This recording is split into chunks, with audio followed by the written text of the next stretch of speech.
trillion US dollar in global economic activity and supports also 63.5 million jobs. According to Icao's latest forecast, the total number of passengers carried on scheduled service rose to 3.8 billion in 2016, which is 6.8% higher than 2015. World scheduled cargo traffic also grew by 4% in 2016, carried around 53 million tons of cargo, representing 1/3 of the value of global international trade. The challenge is now how to ensure the sustainable growth of air traffic for the future. Current Icao long-term traffic forecasts show that air traffic volumes will double in the next 15 years, spurring more tourism and trade as it continues to grow.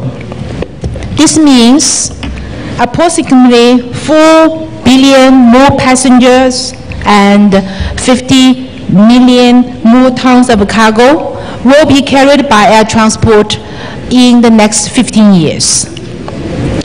A larger number of investments in the modernization and expansion of quality aviation infrastructure are therefore required over a long period to accommodate the projected growth.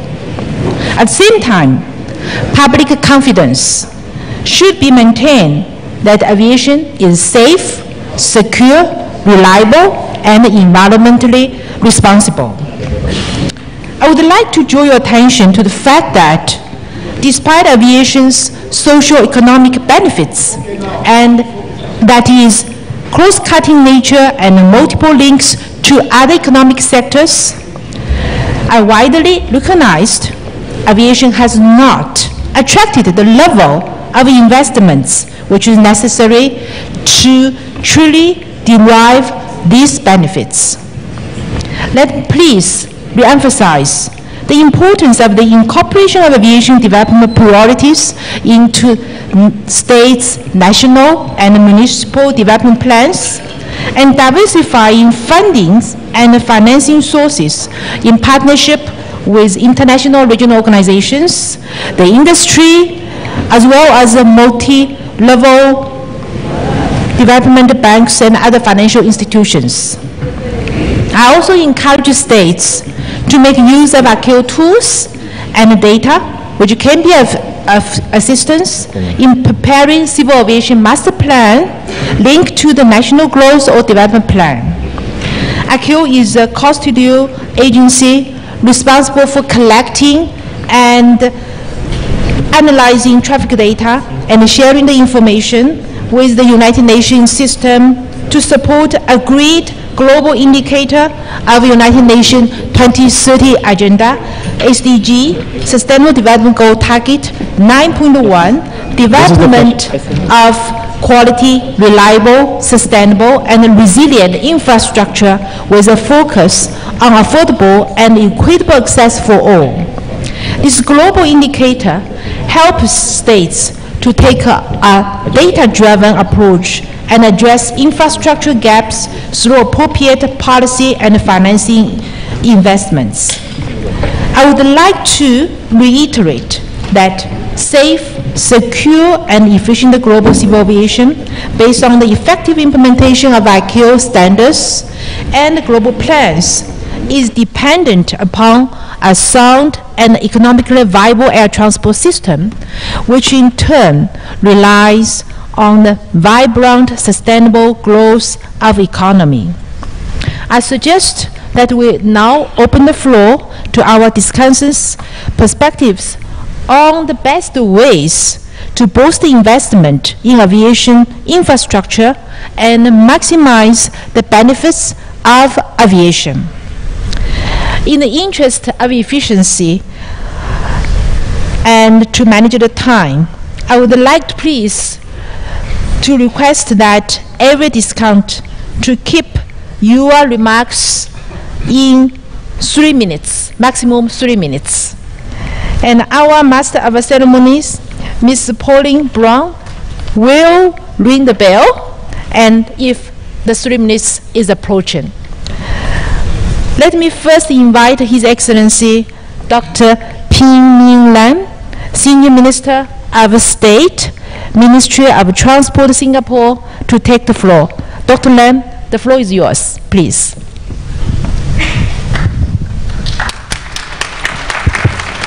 Thank you, Madam Secretary General of Icao, Dr. Liu Fang. And I'd like to also acknowledge the presence of the Commissioner for Infrastructure and Energy, African Union Commission, Her Excellency Dr. Amani Abu Zaid. I'd like to thank Icao for inviting me to the 3rd edition of Icao World Aviation Forum, and also allowing me to share our Singapore's perspective. And I'd like to thank the city of Abuja for the wonderful hospitality we have all experienced, going all the way out to make our stay a comfortable one.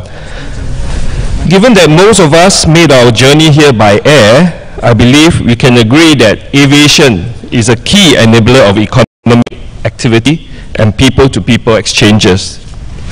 For Singapore, aviation is a significant part of our economy.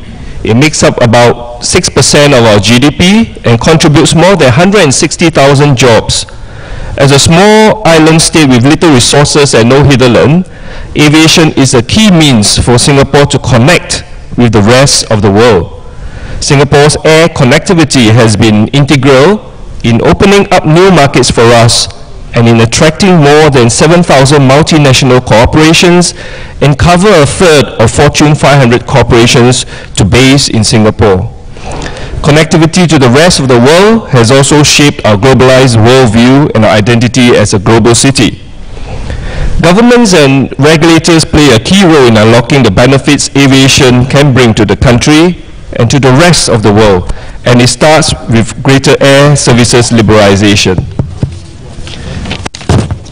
Singapore has concluded air services agreements with more than 130 countries, of which more than 60 are open skies agreements. In our region, countries in the Southeast Asian nation, or ASEAN, which Singapore is a member of, have benefited greatly from the opening of skies. Since the signing of ASEAN Air Services Agreements in 2009, the air traffic flows within ASEAN have almost doubled. ASEAN is working on enhancing connectivity beyond the region, such as through the ASEAN-China Air Transport Agreement and the ASEAN-EU Comprehensive Air Transport Agreement, which is set to be the world's first region-to-region air services agreement. The stronger air links between ASEAN and its partners will facilitate a greater exchange of people, goods, and ideas. With growing demand for air travel, there is a need to invest in aviation infrastructure to increase capacity to facilitate the additional traffic volume.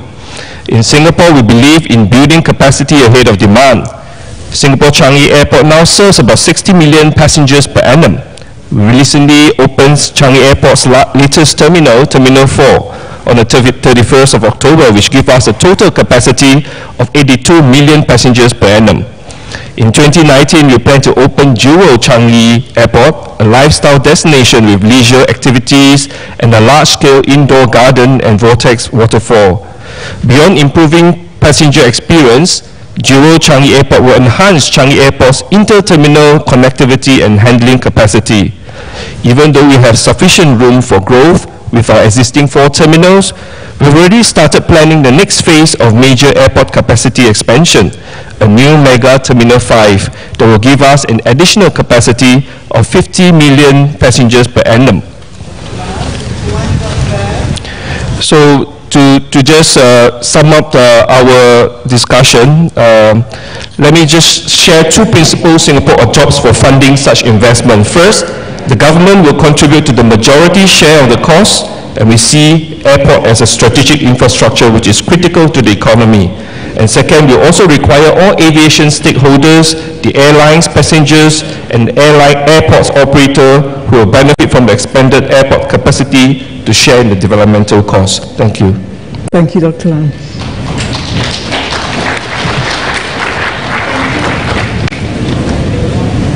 Thank you. Thank you, Dr. Lam, for bring the experiences of Singapore. Now I would like to give the floor to Mr. Wang Zhiqing, the Administrator, Civil Aviation Administration of China. Mr. Wang, please. 大家中午好，很高兴啊，有这个机会和您交流。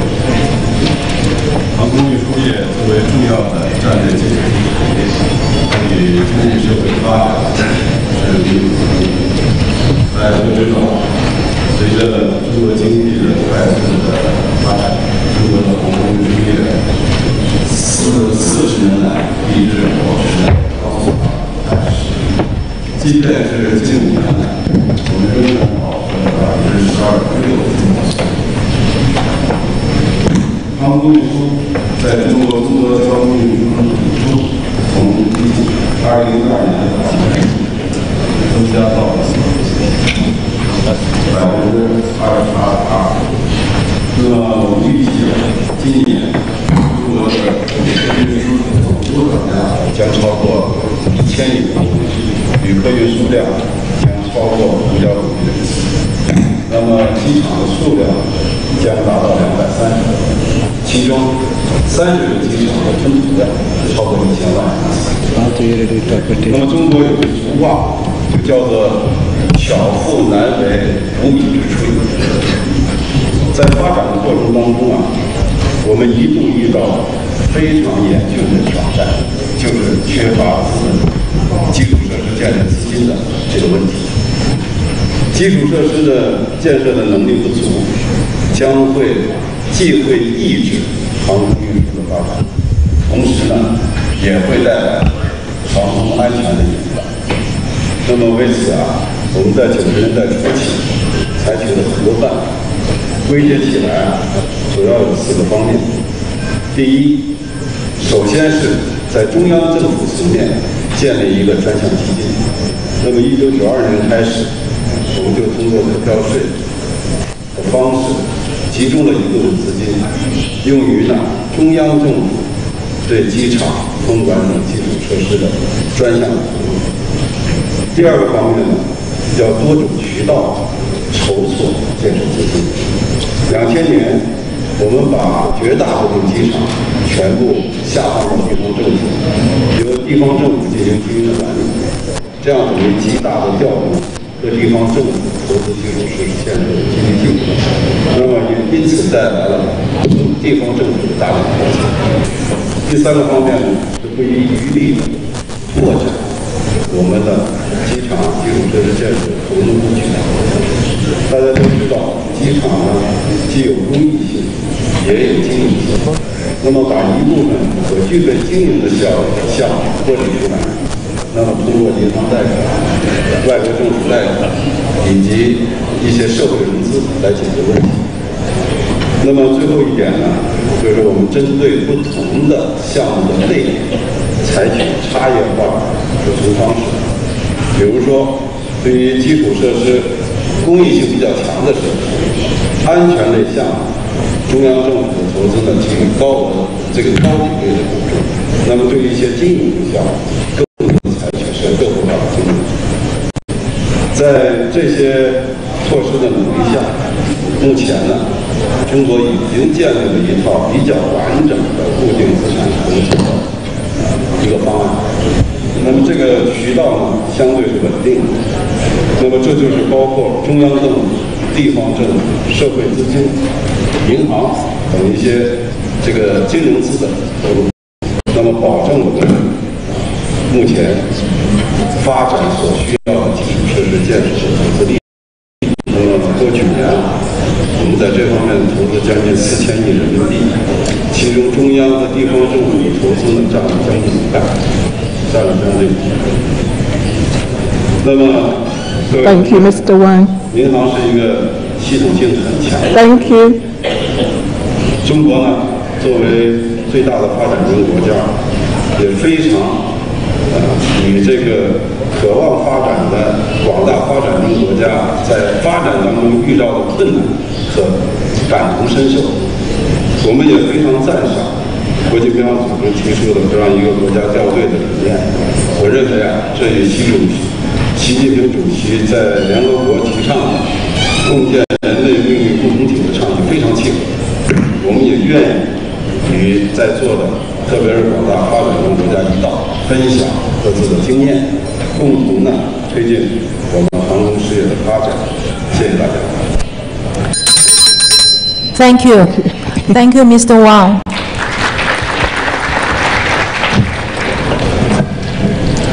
Now I would like to invite Angela, Director General ACI, to take the floor.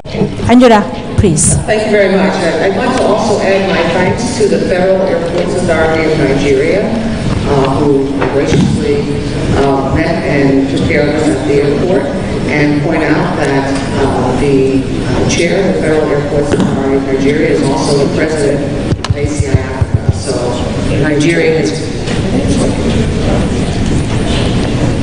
So Nigeria is very much at the heart of aviation here in Africa and around the world.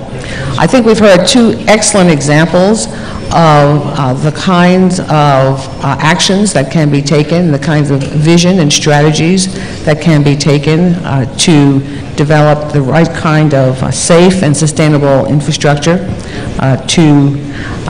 for countries, for regions, for cities and communities to achieve the benefits that extend across many sectors of economies, which generates a multiplier effect and wealth creation from aviation. There's no one way of doing it. Every country, every region needs to find its way. There's no denying that the government purse is strained in many parts of the world. But where infrastructure constraints persist and renewal is required, airport companies, private investors, and other consortia can provide viable solutions to many of our infrastructure problems, and I think we've heard some innovative answers here. In 2016, there were 19 airports in Africa with some form of private sector involvement and public-private partnership. In Ghana, Mozambique, Nigeria, as we heard earlier today, and Tanzania, we see private sector partnerships in the pipeline to develop airport infrastructure. Several countries have opted for a network approach to developing infrastructure and operating airport facilities and services. As of last year, 132 out of 191 countries, or 69%, have some kind of airport network arrangement, either directly operated by a government, through a civil aviation authority, a ministerial department. You want both? Or corporatized national or subnational airport network company. Now, Africa stands out as the region with the largest number of state airport network arrangements at 51. And of course, as you've heard, and I'm sure you will hear further today, liberalization and competition across all sectors of air transport would enable access to new markets within and outside of the continent. A loosening of regulatory constraints in aviation policy would create fertile grounds for enhanced connectivity and investment in Africa. Airports are wealth generators, and ACI seeks to work in partnership with governments, regulators, and other aviation stakeholders to ensure that we develop that fertile ground for industry investments both in Africa and in the world at large. Thank you. Thank you, Angela, for presenting your idea from the airport's perspective. Now I would like to invite Mr. Jeff Paul, Director General, Civil Air Navigation Service Organization Council. Jeff, please. Thank you, Fang. Good morning, everybody, and my thanks also to everybody involved in the organisation of this forum. I hope and believe that everybody in this room understands, believes in, and is passionate about the economic benefits of aviation. I also hope that you all understand the importance of air traffic management in providing connectivity to airports and airlines and delivering on those economic benefits. The task of air traffic management fundamentally is to manage the growth, but it does need investment in modern, efficient air traffic management infrastructure. And without it, we all know that there will be inadequate capacity for growth, congestion, delays, and reduced connectivity. So, if there's such a compelling case for investment in air traffic management, why is it that there are funding issues for so many air navigation service providers around the world? I'd like to make 2 points. The first is that the business cases in air traffic management are in many cases fragmented, just like our airspace. The revenues go to government departments such as the Ministry of Finance, and yet the costs and responsibility for delivery are with the ANSP. So the solution, in my view and that of CANSO, is to ensure that air navigation service providers are genuinely corporatized so that they have responsibility for revenues, expenses, and the accountability for delivery. That will ensure that air navigation service providers can act like normal businesses, develop the business cases, and justify funding, whatever source that may be, whether it's a whether it's government funding or from the marketplace. My second point is that we need to ensure that the business cases are more holistic in their approach. It should not be just for the air navigation service provider to make the business case for air traffic management, but also working with airports, airlines, states, and Icao to genuinely create a consistent view of investment in aviation and hence in air traffic management. We are doing a lot of that today, but we need to do much more. I know Alexandra de Juniac often calls for national airspace strategies, but in air traffic management, as a minimum, we need regional airspace strategies because of the traffic flows in the regions. We do have a lot of regional cooperation, as I said, and that is helping us in various programs. My final point is that this is a genuinely exciting time in air traffic management. We see many challenges and changes going on, whether that's in lower airspace with drones and unmanned traffic management, or in upper airspace with commercial space vehicles, or within the business itself with many technologies such as digitized towers, space-based surveillance techniques, drones, and so on. We do have plans for all of that, and in my view, if we get all of that right and we are genuinely able to meet the challenges of providing more efficient air traffic management and transforming the industry, then those same means will enable us to argue more effectively for funding of air traffic management infrastructure. Thank you. Thank you. Thank you, Jeff, for sharing with us your thoughts from the air navigation service provider's perspective. Now I would like to invite Mr. Alexandre de Juniac, Director General, International Air Transport Association, IATA. Alexandre, the floor is yours. Thank you very much. First of all, congratulations to the Nigerian authority for the organization of this forum. Exceptionally good and warm, and we are very pleased to be there. Very quickly, what I would like to express is the point of view of the user and at the end of the payer in terms of infrastructure. What we see, the airline, is if we want to be able to cope with the growth which is in front of us, which is enormous, which is an enormous opportunity for us, there is an infrastructure crisis everywhere in the world. We are especially in the developed country. It's not the privilege of Africa, but it's also the case in Europe, in North America, in Asia. We have an infrastructure shortage. And the decisions, they have to be made now, and because they will be implemented and they will go into force in the coming 5 to 10 to 15 years. So we say, please decide now. And it's true for Africa as well. In terms of financing, there are 3 elements on which we would like to base the construction of the infrastructure. First of all, the first one is the right combination between public and private funding. We think that public is absolutely critical because public owns the asset. And secondly, because the public planning crystallizes priorities. So if you don't have that my colleague Jeff mentioned as a national strategy, if you don't have this planning, it doesn't work because the priorities are not set. And everything is not crystallized clearly with a clear target. Especially for infrastructure, it is absolutely key. Then we call for private funding to complement, and we call for private sector to manage. And we think that's perfect. But the right combination that can vary from one state to another is absolutely key if we want to ensure the right development for infrastructure. The second point for us is a close consultation with industry. We think that for this consultation has to be made at the earlier stage, whether it is airline, and I don't want to speak on behalf of my colleagues, but I suppose that they want to be associated the earlier possible when you decide an infrastructure program. And we, the airline, as we pay for that, but also because we are the user, so we have a kind of practical view, we think that we must be associated very early. So please, and it's true for the Nigerian government who is launching a very big concession program for its airport, please associate the airlines. We have a word, and we hope a useful word to say.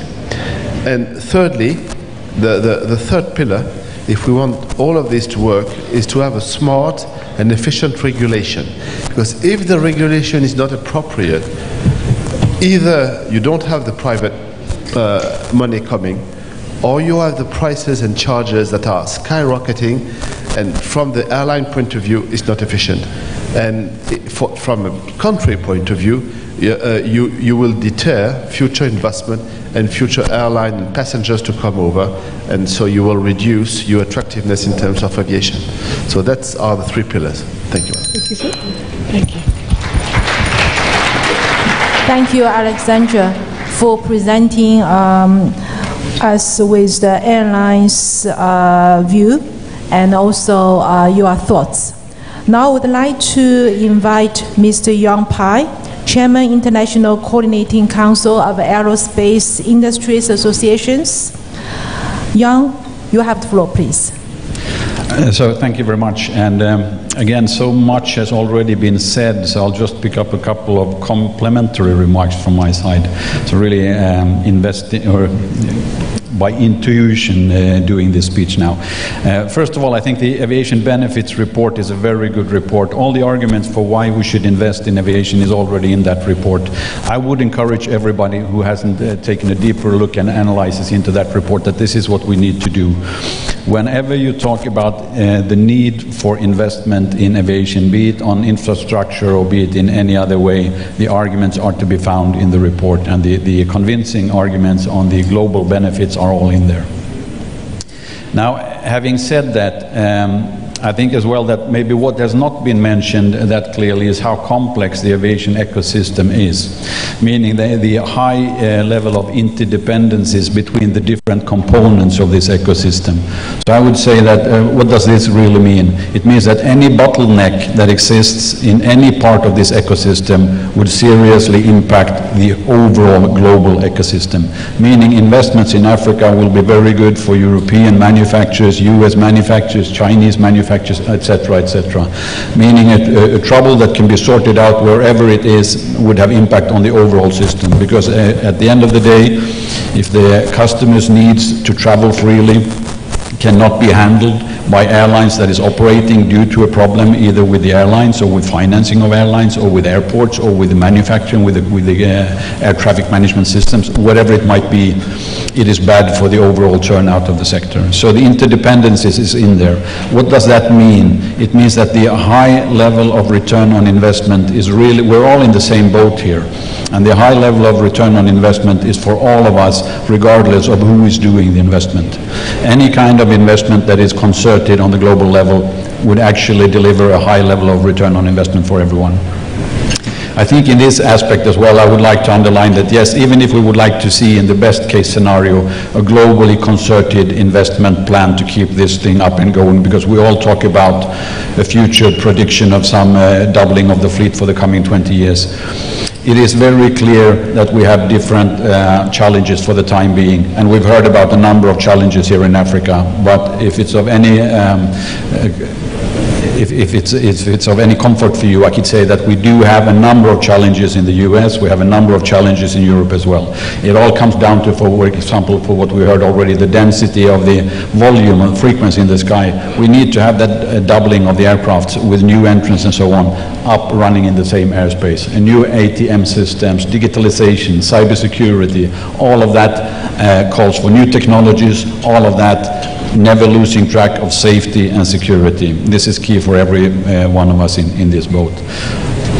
My last message on this one, we're in it together, but the investments are really crucial as well to be done in partnerships, private-public partnerships to bring forward new technologies, commonly concerted investment plans with all the stakeholders on board, clearly coupled with an action plan, what you want to do, the roadmap, the key targets, and coupled with the national legislation and regulation that is again coupled with the global one, meaning Icao at the top of the level, keeping its hand of the overall construction.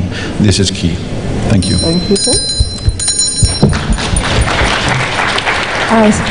Thank you, Jan, for your thoughts from the manufacturer point of view. I would like to take this opportunity to thank you all for your insightful thoughts and ideas, and also for sharing with us your experiences in your respective country and industry. I would like to request all the participants to give a warm applause to all the discussants here present today. At this point, I would like to invite my co-moderator, Her Excellency Dr. Amani Abuzaid, Commissioner, to take the floor. Thank you very much, Dr. Liu. Good morning, everyone. Distinguished ladies and gentlemen, distinguished panelists, it is indeed an honor and a privilege for me to co-moderate this panel. I'd like to join Dr. Liu in thanking all the discussants for the excellent contributions.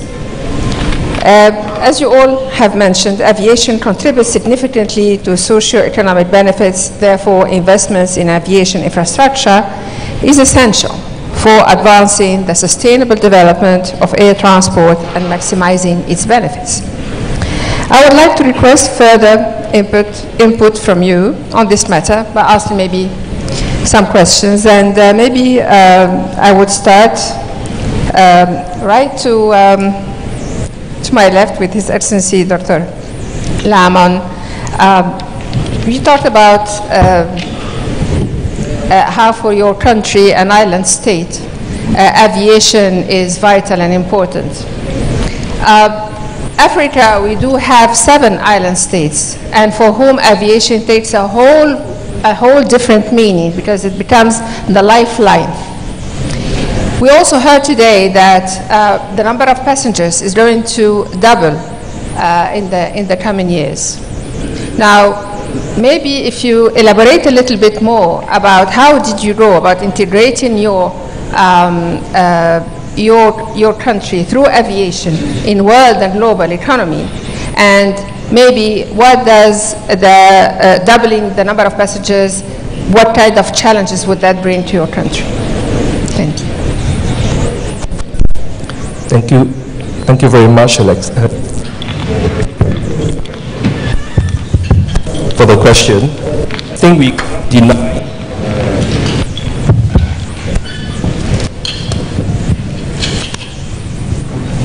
Thank you very much for the question, Her Excellency. I think we can't deny the fact of benefits that aviation as well as its connectivity can bring to any country, let alone an island country where air connectivity actually plays a very critical role in the development of the country. I think we are also well aware of some of the direct benefits of aviation, and that actually creates a lot of employment directly in the aviation industry through many other economic activities. And of course, not forgetting the indirect benefits, where indirect industries such as the aviation supply chain also benefit tremendously from aviation. And of course, the other well-known induced benefit through tourism, as well as bring in global businesses. I think in Singapore we believe very much in the open sky agreement, and like I've mentioned in my earlier open remarks, we have quite a number of open sky agreements, as well as 130 air services agreement that open up our aviation sector to as many players as possible. However, unfortunately, that may not be the case in many other countries, where there's still a lot of concern about competition as well as protectionism.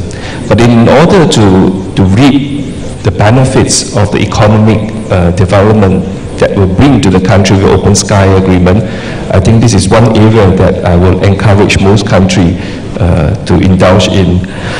Besides investment in infrastructure, I think Singapore also believes very much in human capital development. Besides investing in the infrastructure, we need to pay a lot of attention and invest heavily in the training as well as the upskilling of our workforce to not just deal with the current needs, but also to deal with future demands and challenges.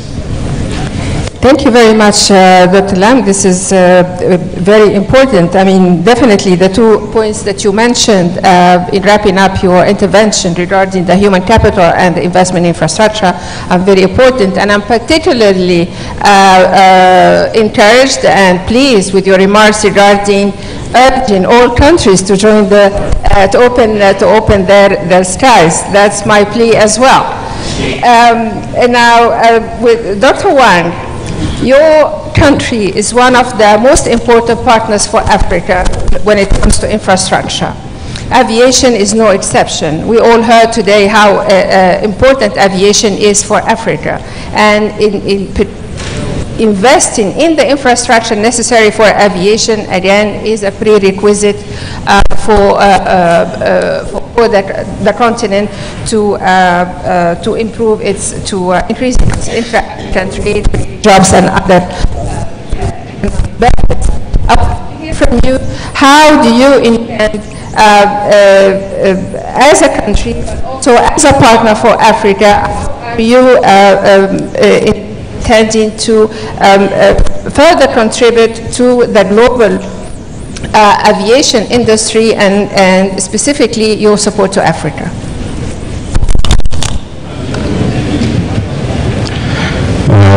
这个航空业是我们经济社会发展的一个非常重要的动力源。那么中国和非洲之间呢，一直是一个互利合作的好伙伴，也是好朋友。那么中国高度关注非洲的经济社会发展，也倾尽自己的努力为非洲做贡献。我们习主席去年在南非约翰内斯堡峰会上与非盟达成了10项合作计划，目前我们都在一一的加以推进。对中国来讲呢，第一是支持非洲的同一天空的计划，很高兴看到您刚才宣布的这个方案第二个方面呢，积极的推进非洲的基础设施建设以及人才的培养。我也在这里告诉大家一个消息，那么中国政府已经向 Icao 国际民航组织捐款了400万美元，那么用于南合作项下的对包括非洲在内的发展中国家开展基础设施建设、人才培训以及提升能力的建设工作。同时呢，我们也在响应阿六主席的号召，在这个非洲准备建设一所民航学院，目前在马尔代夫，目前已经进入了实质性的问题的谈判阶段。总之呢，中国呢，与非洲是好朋友啊，我们也愿意在尽我们所有的努力，把我们的发展成果啊汇聚到非洲的经济社会发展当中来。谢谢。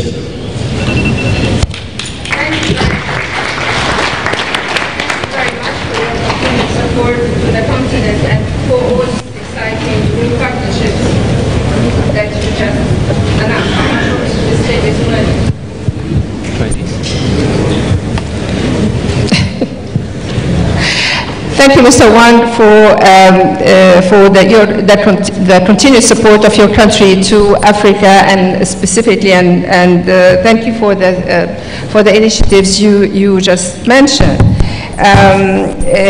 It's true. We are partnering on a large number of initiatives across the continent, and China, along with all our partners, we are all very hopeful to deliver.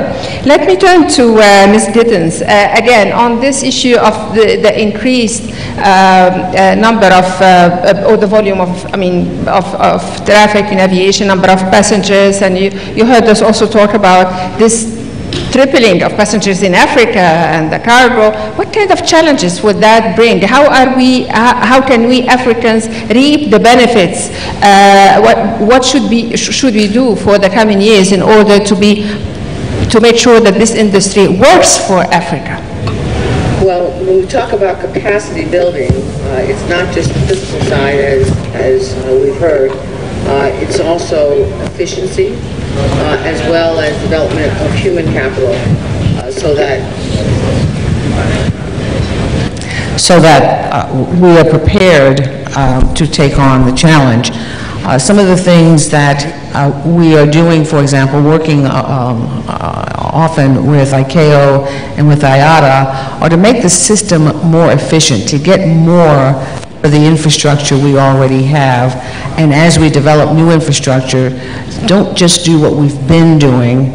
I think Singapore, the new terminal in Singapore is an excellent example of that, where it's using technology to be able to process more passengers and more aircraft through the same space. Icao has recently developed new amendments to Annex 14, the aerodrome annex, which will allow more capacity, better use of the airfield infrastructure that we already have by using safety data to dictate what the design elements should be on the aerodrome, so larger aircraft can be put on the same amount of space as airports already have.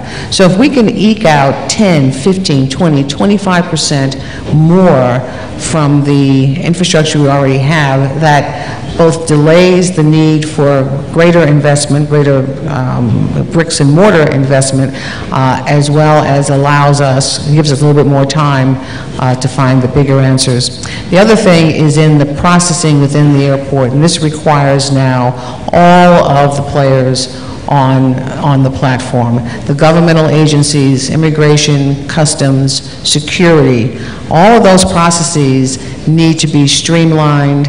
We need more technology, use of biometrics, so that we can process more people safely, securely, in the same amount of space. And as we gain additional space, there's a bigger bang for the buck, if you will. Oh, sorry. Thank you. Thank you, Mr. Puan. While you're at it, maybe you give us your perspective on that. Thank you. From an air traffic management point of view, I think our main concern would be to reduce the fragmentation in the airspace. I mentioned earlier the need for regional airspace initiatives, and we already have the Icao global plans and the aviation system block upgrades that provide the basis for what we need to do in air traffic management. So really everybody in the industry working with states to implement and reduce fragmentation is very important. We also need, obviously, to work on new technologies and procedures. We're at an exciting cusp in air traffic management now because we've been talking about new technologies and new procedures for quite some time, but they're here and now. So we are very much in the implementation phase with things like air traffic flow management, performance-based navigation, collaborative decision-making, and so on. My final point goes back to my earlier remarks that we need to actually defragment the business case around all of this so that ATM really is a honeypot for investors, whether that's investing in the technologies, new technologies themselves, whether it's investing in the infrastructure, or as we move forward with corporatization and privatization, investing in the ANSPs themselves. Thank you very much. Now, Monsieur de Juniac, you said something that is very important. You talked about the users or the client's perspective, and it's very important, as much as we said all the aspects, procedures, regulations, policies, but also all stakeholders to be involved in all the work that we do. Now, moving forward, are we going to have, when we say that the traffic is doubling or tripling in some parts of the world, but is it the same profile of passengers that are going to use the aviation from your point of view? And if so, or if not, what would be the opportunities and the challenges?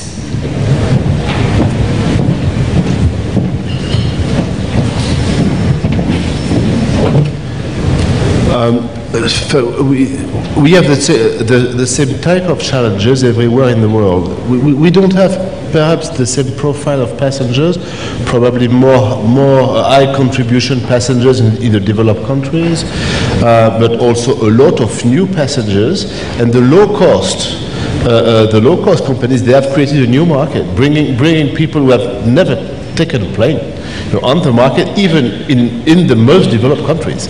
So the profile of passengers are not so different, but the type of infrastructure we need is very similar in the Singapore and the Chinese examples are interesting. Singapore, sorry if I make a mistake, but has based its development on investing on the long term on a key infrastructure plan. Other examples could be also given by the Gulf state. They appear as a key element on the world map as aviation country because for 20 years they have decided that aviation was a key priority. In China, there has been a key investment, a plan to develop airports and air traffic control. There are still things to be done in air traffic control, the Chinese authorities know. And in other parts of the world, in Europe, things are blocked. In my home continent, we are advocating hard because infrastructure are blocked. Airports are the most expensive in the world. They are not the most efficient. I run a company, was not very happy with its airport, and the air traffic control can be improved. Let's say the sky could be more efficient, and in Africa everything has to be done. But we have good examples around of how to do it properly. So if we take the good example of Singapore, China, Gulf state, Europe in the past, or not now, and US in the past, we could do something very nice. Even from the user point of view, because we don't want to pay too much. That's the point. You know why? Because we transport passengers that don't have the means to pay. And at the end of the day, it's them who will support the bill. Thank you very much.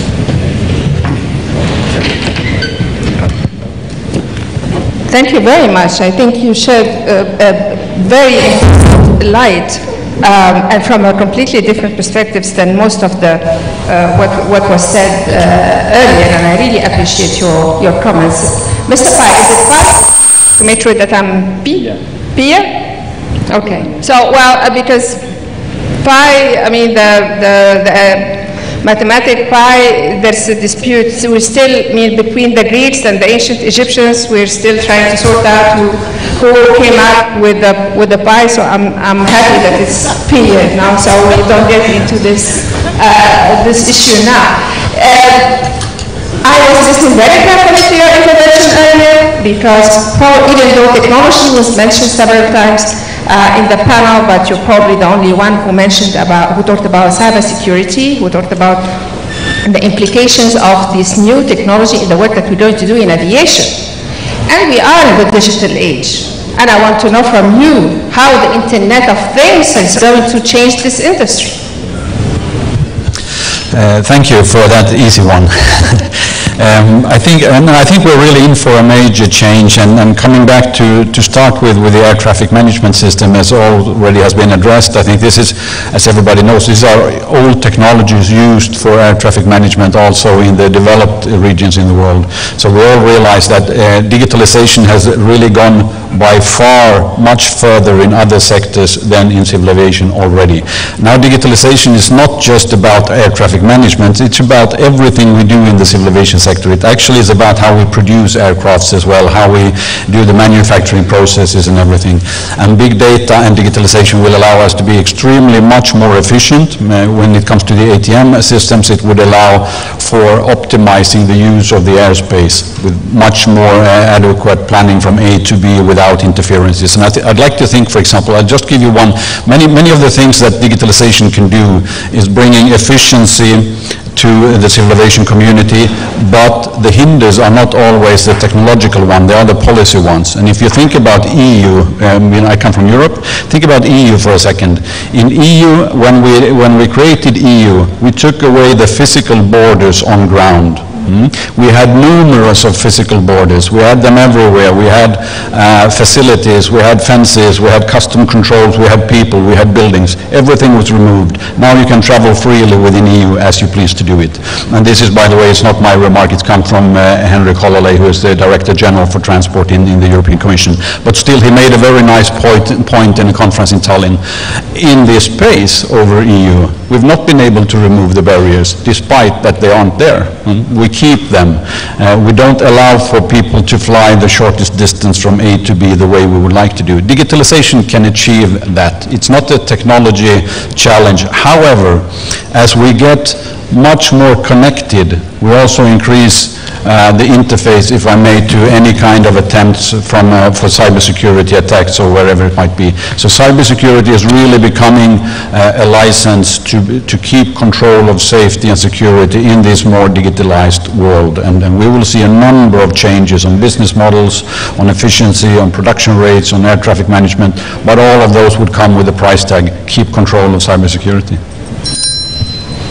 Thank you. Thank you for this interesting and important comments on removing but not removing barriers and the importance of cybersecurity in that.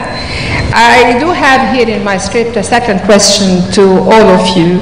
I'm not sure about the time, but let me just nevertheless ask it very quickly, and then for whomever would like to take it.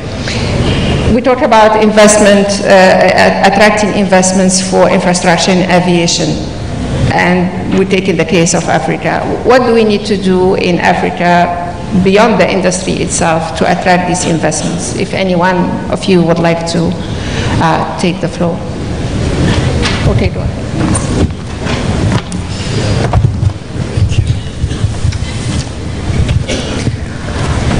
Well, I think this is a good start. Icao, as you know, worked with all of us in developing an aviation benefits document because we need to be able to establish what countries are going to get out of investment in aviation. That may be something we understand instinctively, but the leaders of these countries who have to make these decisions and have to choose between the various needs that a country has needs to see that if I invest X in aviation, it's going to give me Y plus in all these other sectors of my economy. And we also have to be realistic about the time frame for all of that, so that for their constituents, they can be very clear as to why they're doing what they're doing and what the benefit is to them. People can see the benefit immediately of a road, of a school, of a hospital. Aviation is kind of one step removed from those kinds of benefits because it's very dispersed throughout the economy. So I think bringing the message, making the business case. I think we're not immune from having business cases from how am I going to make this investment, what am I going to have to spend, and what am I, this is kind of the big I, my country, my community, my city, what are they going to get out of it and when? What additional procedures, implementations, is all down to partnership, and partnership against a given framework, which for us are the global Icao plans and the aviation system block upgrades. So we have the plan, let's get on with it. Thank you, Mr. Board. I think there was... Thank you. So I'll go for the low-hanging fruits as well, and I'm not just here to contribute, I'm here to learn as well and learn more about Africa. And one thing I picked up in the networking previously today when I spoke to a representative of the development bank here in Africa, I learned that obviously there is already a huge appetite for investments by African airlines and airports. But one of the tricky parts for the bank to be engaged in these investments is how to have a security for their investments. And the security issue is related to a non-existing construction to be able to regain access of what the money is being invested in if the investment would go bad or would go wrongly. So this is all dealt with under the Cape Town Convention, obviously, which has been signed, if I understood it correctly, by 12 or 13 of the African states. But out of 54 states, I mean, there's still a lot of states to sign that one. And I understood from the Development Bank that already a process where the rest of the African states would sign up for that convention would increase the appetite from the bank's perspective. Now, of course, here I speak under the control of the bank, so this is just what I picked up in the networking. But it seems to me like there are some low-hanging fruits, and maybe Nigeria should be the one to take lead on an overall African process to make this thing move forward. Thank you very much, Mr. Pierre. Indeed, thank you all very much for your insight. Investment in aviation, it is, while the benefits may not be visible right away, they are heavy, they are still important. We need everybody on board. We need to work on the holistic economic environment. I mean, aviation is part of the economy, so we want to make sure that our investment policies are still attractive for domestic and as well as foreign investors, and particularly and highlighting the importance of the sector for the economy. My question to organizers and my sister here, do we have the time to take one or two questions from the floor? Okay, good. We can take one or two questions or comments from the floor. If you wish to make a comment or to ask a question, please raise your hand, introduce yourself, make it very short, like 1 minute, and let us know to whom are you directing your question or your comment, please. The gentleman here. Please, sir. Good afternoon. My name is Captain Fola Akinkotu. I work for NAMA. I listened, I'm sorry I came later, but I did listen. I did catch a little bit about